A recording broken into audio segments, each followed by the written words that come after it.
My perfect sisters treated me like a servant for 17 years. At tomorrow's family dinner, Mum said, "Just watch the kids while we celebrate." What they don't know, this dinner will be their last celebration. I found it in the attic, hidden between a tangle of old Christmas decorations and sweaters that had seen better days. It was a leather-bound photo album, one I didn't recognize. The cover stood out, clean and carefully maintained, so unlike the dusty boxes around it. Someone had been up here recently, handling it like it mattered. I'm Maddie, and I should have thought twice before opening it. The first page hit me hard, like a gut punch. Lindsay's high school graduation. Perfect sister, perfect smile, perfect valedictorian speech, perfectly preserved in glossy 4x6 photos. Beneath each one, Mum's handwriting catalogued every achievement, every milestone, with the kind of devotion she'd never extended to me. I slammed the album shut, the dust swirling in the late afternoon sunlight. Just then, Grandma Edith appeared at the top of the attic stairs, her sharp eyes cutting through the dimness like she could read my mind. "Just some old photos," I muttered, trying to shove the album back where I found it.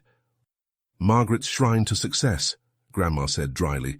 Her voice always held an edge when she talked about Mom's way of parenting. She gestured toward the album. "Go on, look through it. Sometimes the truth stings, but it's better than pretending." Reluctantly, I opened it again. Page after page, Lindsay's triumphs stared back at me. Alyssa's first art show, Lindsay's wedding, both their college graduations, their pregnancies. Everything meticulously documented, like a museum of their lives. "Notice anything missing?" Grandma asked, her voice softer this time. The word stuck in my throat but finally escaped. "Me?" 17 years of you," she said quietly.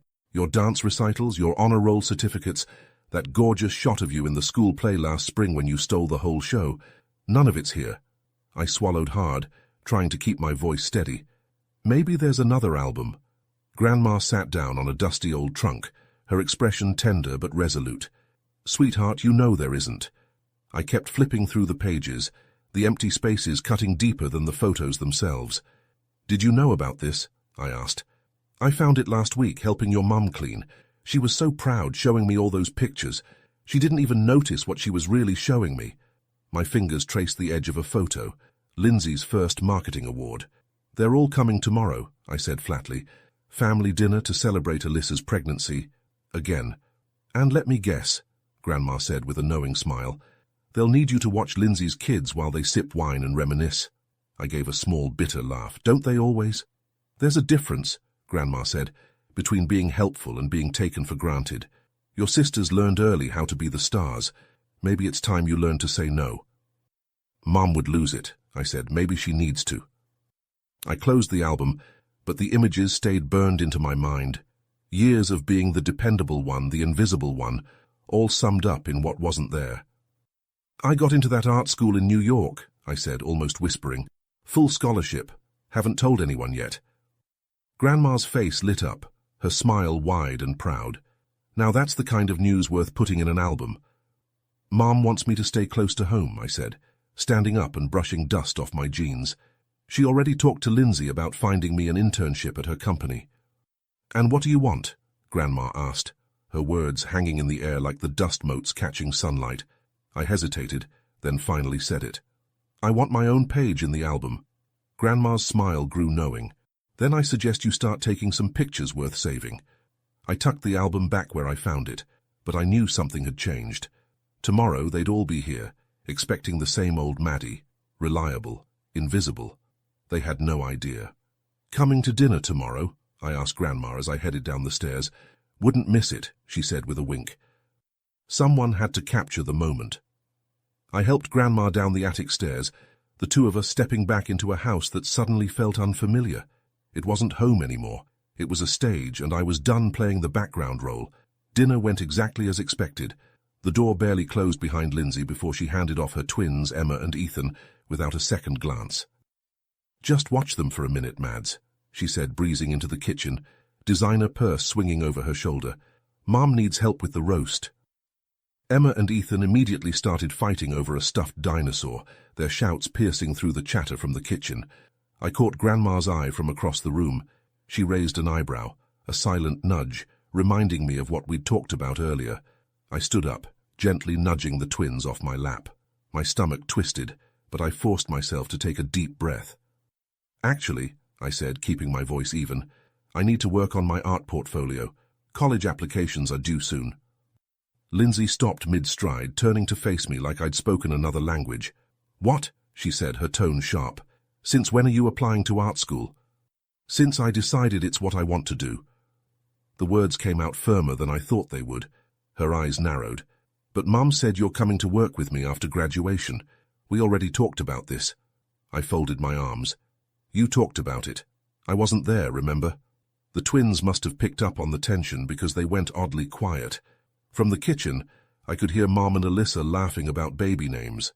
Dad, as usual, was probably in his workshop, conveniently avoiding everything. Don't be difficult, Maddie, Lindsay said, her voice slipping into that condescending tone she reserved for her kids. This is a huge opportunity. Do you know how many people would kill for an internship at my firm? Then give it to one of them, I said, my voice sharp enough to surprise even me, her perfectly groomed eyebrows knit together in confusion. What's gotten into you? Nothing, I said, and for the first time I felt like I actually meant it. I headed for the stairs. I just have work to do. Behind me, Lindsay called out, her voice sharp and annoyed. Mom, Maddie's being impossible. And there it was, the default move when I didn't fall in line. Call Mom. Let her handle the difficult youngest child. Mom appeared in the doorway, wiping her hands on her apron like she always did when something needed fixing. Madeline, she said with a sigh, your sister needs help with the twins. Your portfolio can wait, can't it? I turned to face both of them, my heart pounding but my voice steady, like my dance recital waited while we went to Lindsay's business dinner, or my art show waited while we celebrated Alyssa's gallery opening. That's not fair, Mom started, but I didn't let her finish. Show me the pictures, I said firmly. What pictures? Mom asked, her voice suddenly cautious. The ones you took at my events, the ones you saved in that fancy album upstairs. Her face went pale, a faint flush rising to her cheeks. Lindsay just stared, clearly confused. In the quiet that followed, I could hear Grandma Edith's slow, deliberate footsteps approaching from the hallway. I don't know what you're talking about, Mom said, but her voice wavered. The album in the attic, I said, holding her gaze. The one full of family memories, except I'm not in it, not once. Lindsay scoffed. Don't be so dramatic, of course you're in it. Really? I asked, my voice cold. Then tell me this. When was my last dance recital? What role did I play in the spring musical? Name one thing about my life that doesn't involve babysitting your kids. Lindsay opened her mouth, then closed it again, her expression shifting from defensive to uncertain. The twins, sensing the tension, huddled quietly in the corner for once. From the doorway, Grandma Edith's voice broke the silence. I think, she said calmly, it's time we all sat down for a real conversation. There's nothing to discuss, Mom snapped, but even she didn't sound convinced. Maddie's just being sensitive and we have dinner to prepare, Lindsay said dismissively. Grandma didn't even flinch. The roast can burn, she said flatly. This matters more. Alyssa wandered in then, her hand resting on her pregnant belly. What's going on? She asked, looking from one face to another. Maddie's having a tantrum, Lindsay answered with a smirk. No, I said, keeping my voice calm. I'm having a revelation. There's a difference. I reached for my phone, pulled up the email I'd been holding onto, and opened the acceptance letter. Full scholarship to the New York Academy of Arts, I read aloud, starting this fall. The silence that followed was louder than any argument. New York, Mum whispered, but that's far. Independent, I said, meeting her eyes. Not part of your plan. I slipped the phone back into my pocket. Yeah, it is. You can't possibly be serious, Lindsay said, her voice rising. You're 17. What I need, I said, cutting her off, is to be seen, actually seen, not just as the babysitter or the convenient extra, fading into the background of your perfect lives. Mom opened her mouth to argue, but Grandma raised a hand to stop her. Let her finish. I took a deep breath. I'm finishing my portfolio tonight, I said, my voice steady, and tomorrow I'm starting a new album, one for my own achievements. You're all welcome to be in it, but only if you're actually there. Without waiting for a response, I turned and headed upstairs. Behind me, the silence exploded into raised voices, Mom and Lindsay arguing, Alyssa trying to calm things down, and Grandma's sharp tone cutting through it all. For the first time, I wasn't in the middle of it trying to fix things or keep the peace. I was in my room working on my portfolio. The sound of their voices filtered up through the floor, but I didn't stop. I was making art, making choices, making waves. And it felt right. Grandma Edith's house always smelled like lavender and old books. I hadn't planned on going there, but after 3 days of Mom's icy silence and Lindsay's passive-aggressive texts, I needed a place to breathe. Grandma set a cup of tea in front of me and sat down across the table. "Your mother called," she said, her voice neutral. "Let me guess," I said. "She thinks I'm being unreasonable." "Actually," Grandma said, a sly smile tugging at her lips, "she wanted to know if I'd talk some sense into you about the money." I blinked. "What money?" Grandma leaned back in her chair, taking a sip of her tea. "The college fund I've been saving since the day you were born. The one your mother just found out about." "You've been saving for me?" She shrugged, her smile widening. "Someone had to." She reached for an envelope sitting on the side table and handed it to me. "Your sisters had their college funds from your parents," she said matter-of-factly, "but I saw how things were going and started putting aside what I could." My hands trembled as I opened the envelope. Inside was a bank statement, and the number at the bottom made my breath catch. "This is why Lindsay's been blowing up my phone," I said, my voice shaky. "She thinks she can pressure me into giving up New York because I'll need their money." Grandma smiled knowingly. "And now she knows you don't." A sharp knock on the door made both of us jump. I glanced out the window and saw Lindsay's sleek Mercedes in the driveway. "Speak of the devil," Grandma muttered. She gave me a pointed look. "Want me to send her away?" I straightened up, squaring my shoulders. "No," I said firmly, "I need to handle this." Before Grandma could even reach the door, Lindsay let herself in. She swept into the room, her flawless makeup unable to hide the dark shadows under her eyes. "This is completely inappropriate," she said, her voice full of indignation. "Using Grandma like this, using me." Grandma's tone was ice-cold. "Child, sit down before you embarrass yourself any further." Lindsay's eyes darted nervously, but she sat. Her knees bounced as if she couldn't quite keep still. "Mom's devastated," she said. "Dad hasn't come out of his workshop in days, and Alyssa's doctor says her blood pressure is too high, which you'd know if you answered her calls." I folded my arms, refusing to flinch. "Don't you dare guilt-trip me about Alyssa's pregnancy," I shot back. "Not when you're the one who told her I'd be available to help after the baby comes." "Because that's what family does," Lindsay snapped. "No," I said, my voice rising. "That's what I do. You and Alyssa get to have lives, careers, families. I get to be the support system." "We've supported you plenty," Lindsay countered, though her voice wavered. I leaned forward, locking eyes with her. "Name one time." The room fell silent. The only sound was the faint ticking of the clock on the wall. Lindsay opened her mouth, then closed it again. The silence stretched, heavier with every passing second. Grandma quietly sipped her tea, letting the tension in the room hang heavy. "This isn't about support," Lindsay finally said, her voice sharp. "This is about you being selfish, running off to New York and abandoning your family, just like you abandoned your so-called dreams." The words burst out of me before I could stop them. "Like you abandoned yours?" Lindsay's face went pale. "What are you talking about? You wanted to be a writer. Remember, you used to tell me stories when I was little, stories that made me believe in magic. But Mom and Dad thought marketing was more practical, so you gave it up." I paused, meeting her stunned expression. "Now you're successful and miserable, and you can't stand that I'm choosing differently." Her voice cracked. "You don't know anything about my life. I know you cry in your car sometimes after family dinners. I know you hate your job but keep chasing promotions because it's what you're supposed to do. And I know you want me to follow your path because it would make you feel better about your choices." Lindsay's eyes filled with tears, her mascara smudging as they spilled over. "That's not," she started, but the words caught in her throat. "What? You're trying to protect me?" I asked, my tone softening but still firm. "From what? Being happy, being myself, failing?" She stood abruptly, her hands clenched into fists.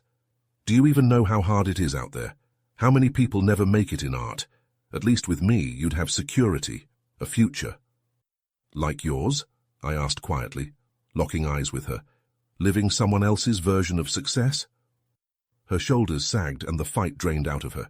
She sank back into her chair, suddenly looking small, like the sister who used to read me bedtime stories when we were kids. "I just wanted," she whispered, her voice trailing off. "To help," Grandma said gently, "or maybe to control."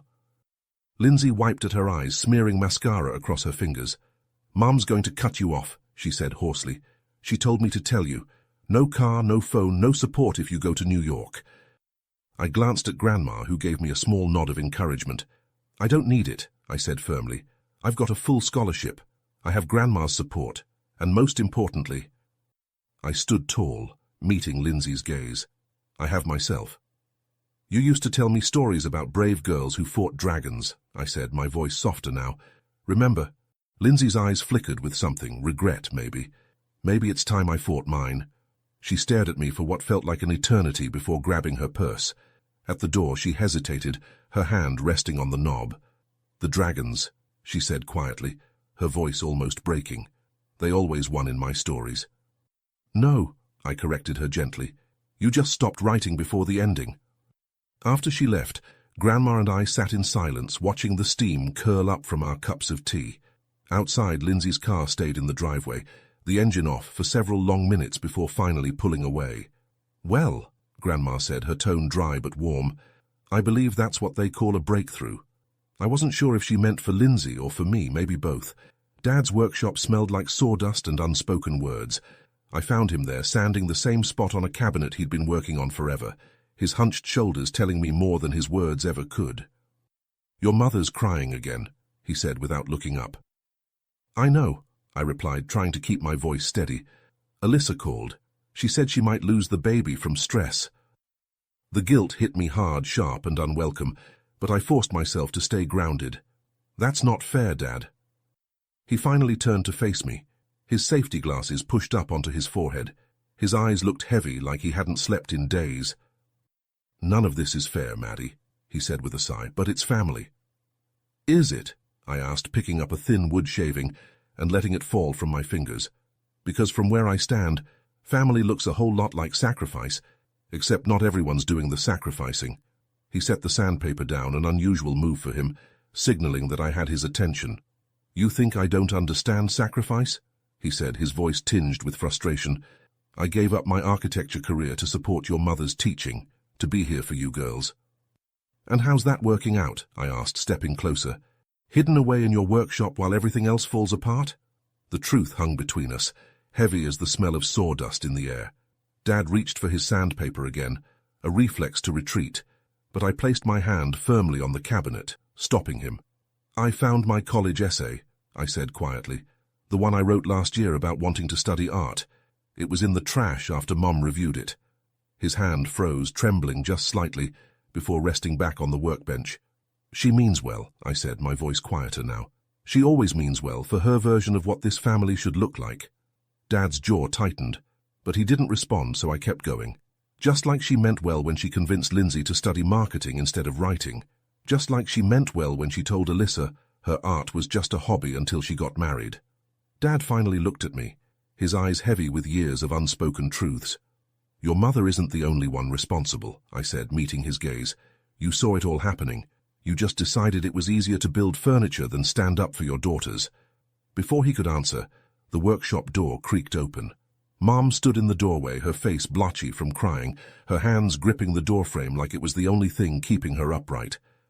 "Gregory," she said, her voice trembling, "I need you to talk sense into her.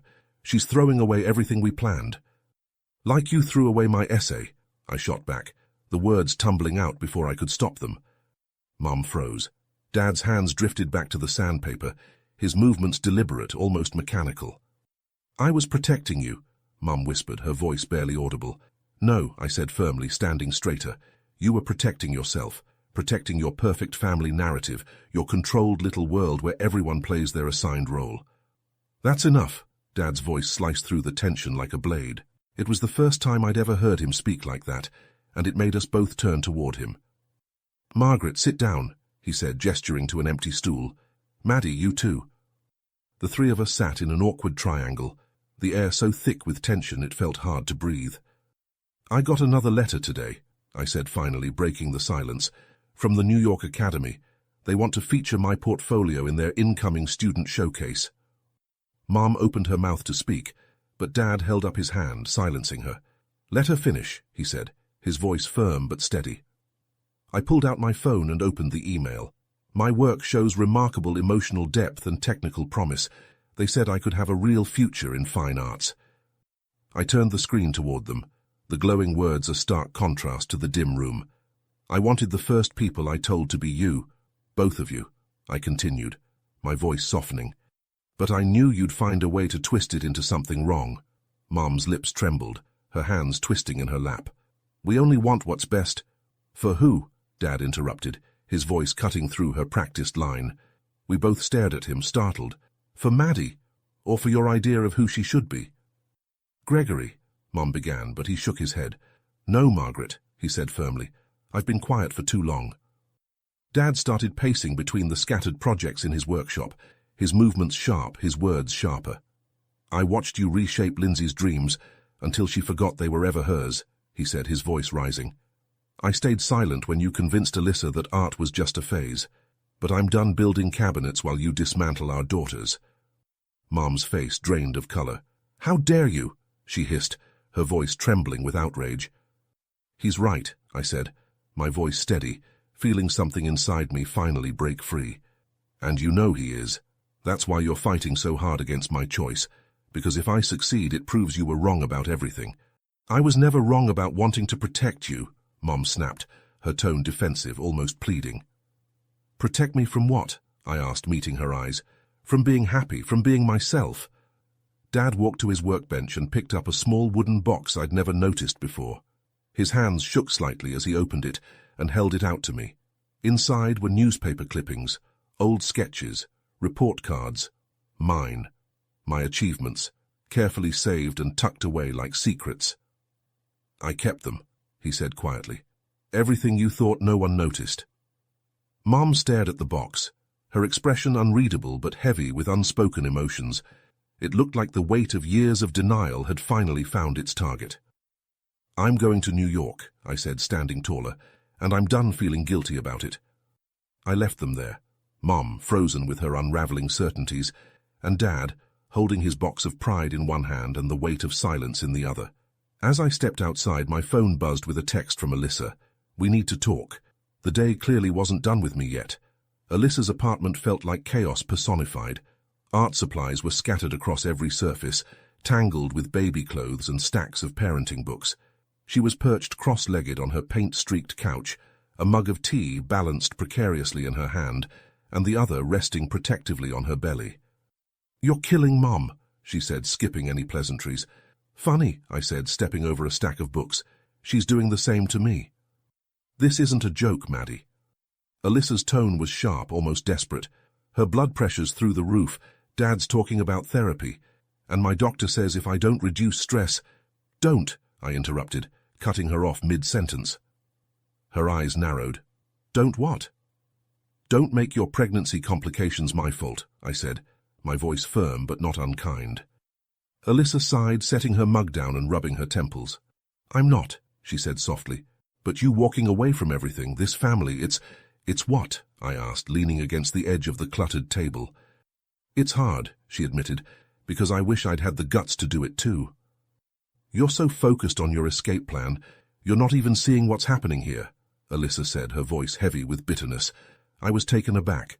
Alyssa had always been the easygoing one, the one who kept the peace. Now she sounded a lot like Lindsay, sharp and frustrated. Remember when you wanted to go to art school? I asked, my voice softer. She flinched, a quick flicker of guilt crossing her face. That was different. Was it? I pressed, my tone steady. Or did Mum just convince you it was? Alyssa sighed and looked away. I grew up, Maddie. I realized that art was just a hobby, something fun but not enough. You need something practical. I glanced around the room, my eyes landing on a painting she had recently finished, leaning against the wall. Is that why you still paint every day? Why your apartment looks like a gallery? I have a show next month, she replied quietly, as if that should explain everything. A show Mum calls your little hobby show while she brags about Lindsay's promotion? I challenged, feeling a mix of sadness and anger. Alyssa slammed her mug down on the table, spilling some tea in the process. "What do you want from me, Maddie?" "I want you to admit that you're angry," I said, "not at me, at yourself for letting them clip your wings." She shook her head. "You don't understand. I have a baby on the way. I need stability." "You need to be honest about who you are," I said gently. "What you want, what I want." Alyssa stood, moving with surprising grace despite her pregnancy. "I want my family to be whole," she said, her voice tight. "I want my sister to stop tearing everything apart just to prove a point." "What point?" I shot back. "That I deserve to exist outside of your needs." The silence that followed felt like a heavy weight, each of us caught in our own thoughts. Then Alyssa spoke again, quieter this time. "I saved all your drawings," she said, her voice soft. "From when you were little. You used to sit in my studio and try to copy everything I did. You were the only one who encouraged me, Maddie." I stared at her, surprised. "And now you're better than I ever was," she added, her voice cracking. "You're going to New York to live the dream, and I gave up. Now I'm stuck here, painting nursery murals and pretending it's enough." Her words hung in the air, the weight of them settling between us like smoke. "Come with me," I said, the words tumbling out before I even thought about them. "What?" "After the baby," I clarified. "Come to New York. There are galleries there, opportunities. You don't have to stay here pretending anymore." Alyssa took a step back, her face conflicted. "Stop it," she murmured, but I could see the hope flickering behind her eyes. Alyssa hugged herself tightly, her eyes downcast. "Just stop," she said, her voice barely above a whisper. "Why?" I asked, unsure of what she was holding back. "Because it's easier to resent me than to admit you're trapped." Her voice shook as she spoke. "I can't," she suddenly exploded, her hands shaking. "I can't leave Mom and Dad. I can't disappoint everyone. I can't be you." My phone buzzed in my pocket, and I saw it was another text from Lindsay, most likely about the latest family crisis with Mom. I let it buzz, choosing to ignore it. Alyssa wiped her tears away, her face a mix of frustration and sorrow. "You know what the worst part is?" she began, her voice raw. "You're right about everything, about Mom, about our choices, about this twisted family dynamic we're all stuck in." Her breath hitched. "But knowing doesn't change anything." I moved toward her, trying to close the space between us. "It changes everything," I said softly, taking her hands in mine. "You could change it." Alyssa pulled her hands away, shaking her head. "I need you to leave," she said quietly, pressing a hand to her growing belly. "I can't handle this right now." I stood at the door, my hand on the handle when she called out. "Maddie," she said, her voice breaking. I turned, looking back at her. "When you get to New York." She paused, swallowing hard. "Paint something beautiful, something free for both of us." I nodded silently, stepping out of the room, feeling the weight of her words. Once outside, I checked my phone. 5 missed calls from Mum, 3 texts from Lindsay, and 1 from Dad. "Your mother's called a family meeting tomorrow night. Non-negotiable." The message was clear. This was the final attempt to get me to fall in line, to force me back into the mold they had made for me. I typed 1 word in response. "No." Then I called Grandma Edith. "Can you come with me tomorrow to help pack up my room?" Her reply came instantly. "About damn time." The sky outside was beginning to turn the same shade of purple as the bruises on my heart, but for the first time in weeks, I felt lighter, free. Let them have their family meeting without me. I had my own path to walk now, paintings to create, wings to spread, and a life to reclaim. Tomorrow could wait for the goodbyes, but of course, they found me first. They ambushed me in the driveway. As Grandma Edith and I pulled up, ready with empty boxes for packing, I saw them all waiting. Mum, Dad, Lindsay, and even Alyssa, standing together like a firing squad. They were all set to confront me. "Family meeting," Mum said, her voice deceptively calm, like a blanket wrapped around something sharp. Grandma squeezed my hand, a quiet reminder. "Remember, you don't owe them your dreams." The tension in the living room hit me hard. It felt like a courtroom, with my sisters lined up on the couch beside our parents, leaving me with the lone chair across from them. Classic Parker family dynamics, everyone united against the one. "This ends now," Mum started, her tone final. "This rebellion, this nonsense about New York." "Madeline," Lindsay interrupted, her voice all authority. "We've come up with a solution that works for everyone." She slid a folder out, always prepared, always in control. A compromise. You can take art classes at the community college, intern at my firm, live at home, save money, and keep babysitting the kids. She said it like it was a gift. I finished her sentence for her. While you live your perfect life doing everything you want with no room for anyone else. Alyssa's voice trembled as she chimed in. Don't make this harder than it has to be. But her eyes wouldn't meet mine. She was somewhere else in this moment, somewhere I couldn't reach. We're trying to help, she added softly. No, you're trying to keep me trapped, I shot back, the words cutting through the tension. Just like you. Mum surged forward, angry now. That's enough. Lindsay sat there, so poised, like she had all the answers. Your sister is offering you a chance to follow her path, just like you made her follow yours. I couldn't hold back anymore. I made my own choices, Lindsay snapped, but I could hear the hesitation in her voice. Did you? I asked, my voice unwavering. Then why did I find your old notebooks? The stories you used to write, hidden in Dad's workshop like they were something to be ashamed of? The color drained from Lindsay's face. Dad shifted, clearly uncomfortable, but he didn't speak. This isn't about me, Lindsay tried again, but her voice faltered. It's about all of us. I stood up, my legs unsteady but my voice strong. This had gone on long enough. It was time to stop pretending. I had to speak up about the way Mom controlled everyone's lives, like we were characters in her personal puppet show. I needed to say it, how Dad kept busy building furniture instead of having the courage to stand up for what mattered, and how both you and Alyssa had given up on your own dreams, now resenting me for not doing the same. You're ungrateful, Mom started, but Dad reached out and touched her arm, stopping her before she could continue. Margaret, he said quietly, let her speak. But Mom was on her feet in an instant.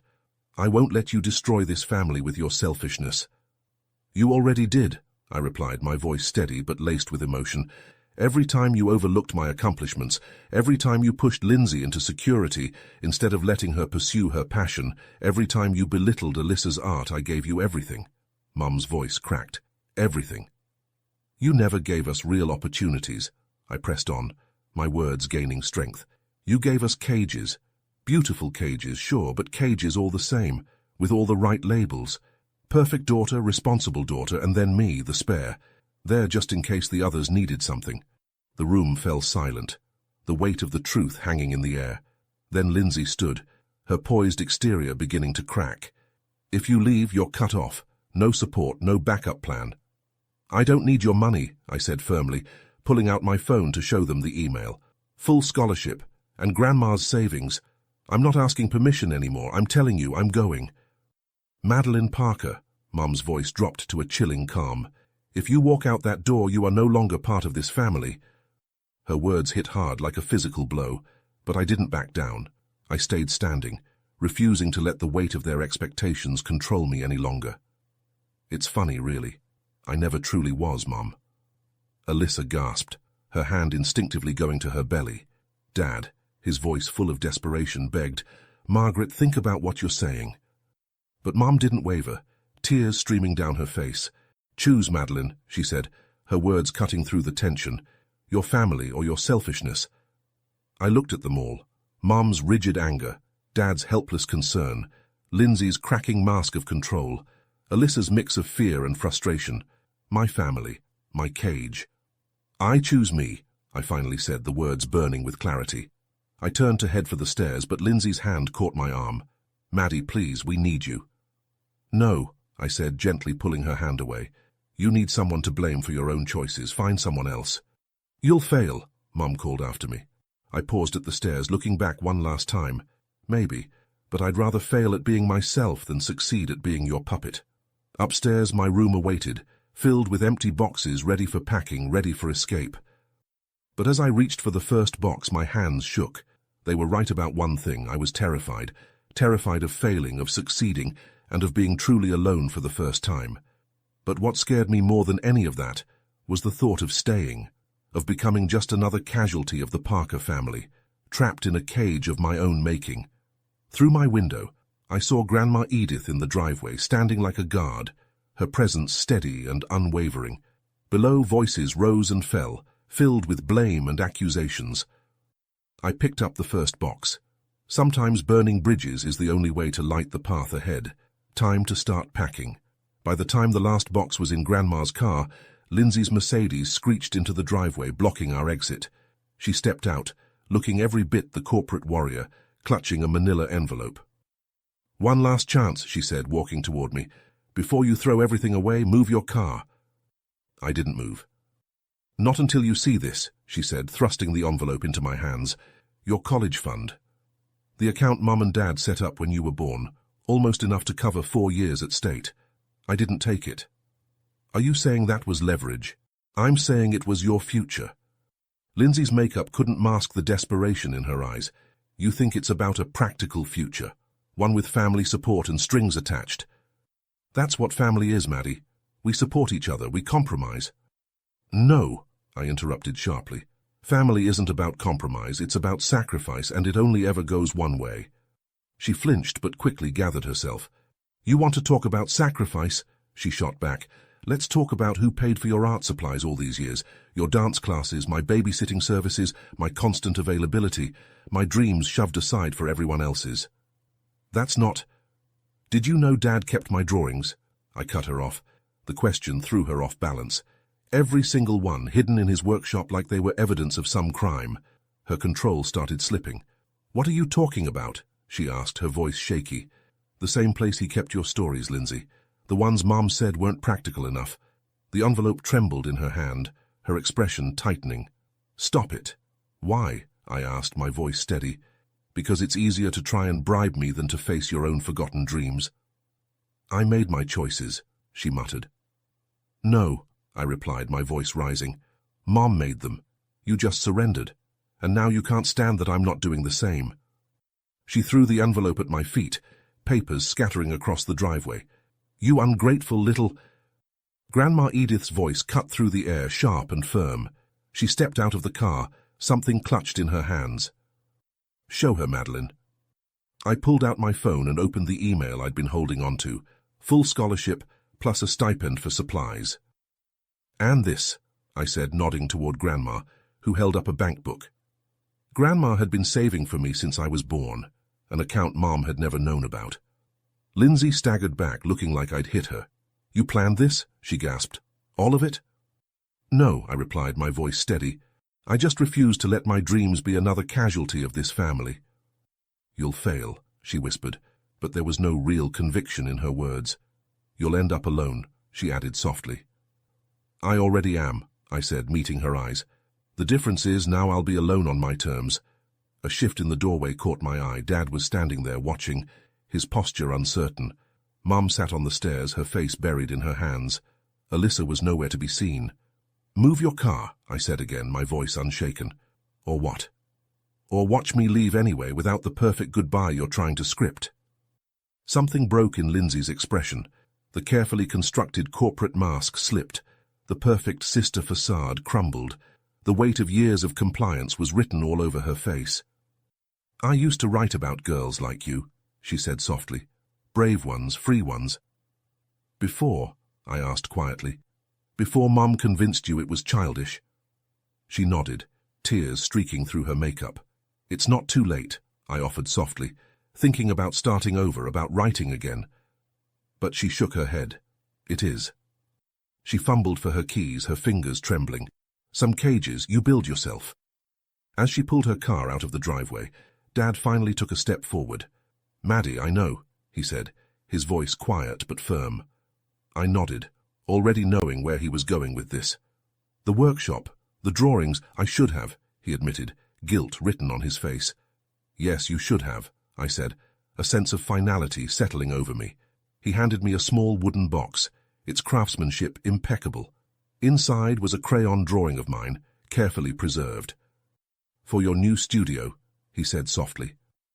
Behind us, Mom's sob echoed from the house, but she didn't come outside.